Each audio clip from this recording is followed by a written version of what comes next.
Pope Emeritus Benedict XVI was celebrated today at a funeral mass in St. Peter's Square, with his successor, Pope Francis, presiding. Though retired for nearly a decade, Benedict was a leading light for conservatives in the Catholic Church.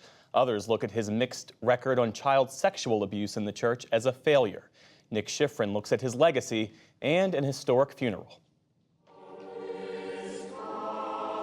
In St. Peter's Square, a solemn service that hasn't taken place for more than 200 years. A living Pope, Francis, leading the funeral of a former Pope, Benedict XVI. Francis called Benedict devoted to God and summed up his life with Christ's final words on the cross. Together we want to say, Father, into your hands we commend his spirit. Benedict, faithful friend of the bridegroom, may your joy be complete as you hear his voice now and forever. The ceremony ended with Holy Communion and one final intimate moment for two popes, before Benedict entered his eternal resting place under the Basilica. Pope Benedict XVI was born Joseph Ratzinger in 1927. He was ordained a priest in 1951, became Archbishop of Munich in the late 70s, led the Vatican's chief doctrine and discipline office, the Congregation for the Doctrine of the Faith, starting in the early 80s, until he became Pope in 2005. Catholics will say that Joseph Ratzinger, Benedict XVI, is the greatest theologian to occupy the chair of Peter here in Rome in at least 1,600 years. Father Roger Landry is a priest of the Diocese of Fall River, Massachusetts, and Columbia University's Catholic chaplain. He says one of Benedict's lasting legacies will be what he called the reconciliation of faith and reason. On the one hand, you've got exaggerated faith separated from reason that can lead to irrationality. And on the other hand, you have an exaggerated secularism that thinks that faith is a danger. What Pope Benedict tried to do in his time before the papacy and during the papacy is unite the two. Benedict is often labeled a conservative. He reinforced the Church's stances against birth control and married priests. But the label is too simple for a man who, as a young priest, was progressive, says Landry. While he remained the same about the ideas he was trying to push, he thought culture went in a much more progressive direction. And for that reason, he, who started out as a progressive, was eventually labeled as a conservative. What do you believe Pope Benedict's lasting legacy will be? He fell short of his obligations to the vulnerable children within the flock of the Roman Catholic Church.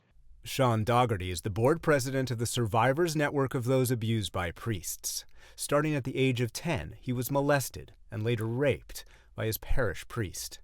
He argues Benedict's is a legacy of failure on church abuse and of shielding abusers.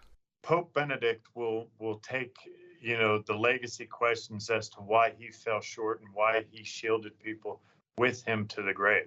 The organization as a whole, until they get ahead of it and quit shielding these abusing priests, this will be part of their entire legacy from this point moving forward.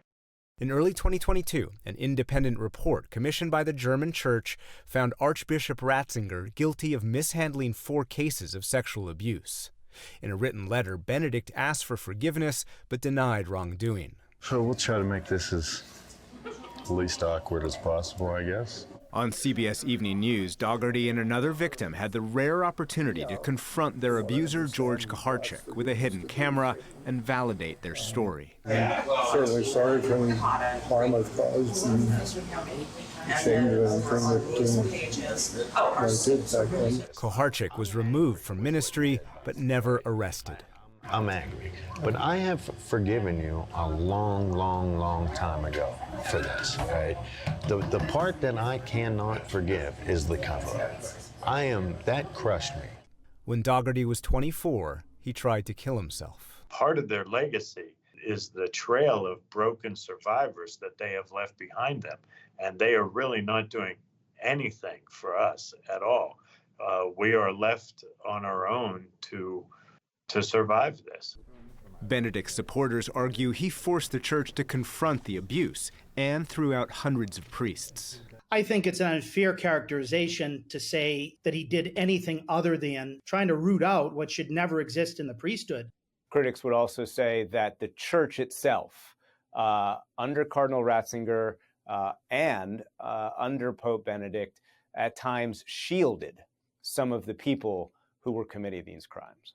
That's unfortunately absolutely true, and it will always be a shame of the church. That re-education that has to take place, not to mention the norms and the application of church law to every circumstance, that's not something, unfortunately, that can happen overnight. What did change the church overnight?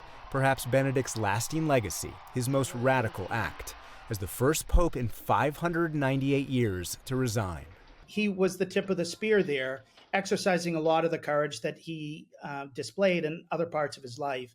Until the end, Benedict remained the church's preeminent traditionalist thinker. Francis has remade the church, but Benedict's legacy is likely to linger, even as it's still debated after his death. For the PBS NewsHour, I'm Nick Schifrin.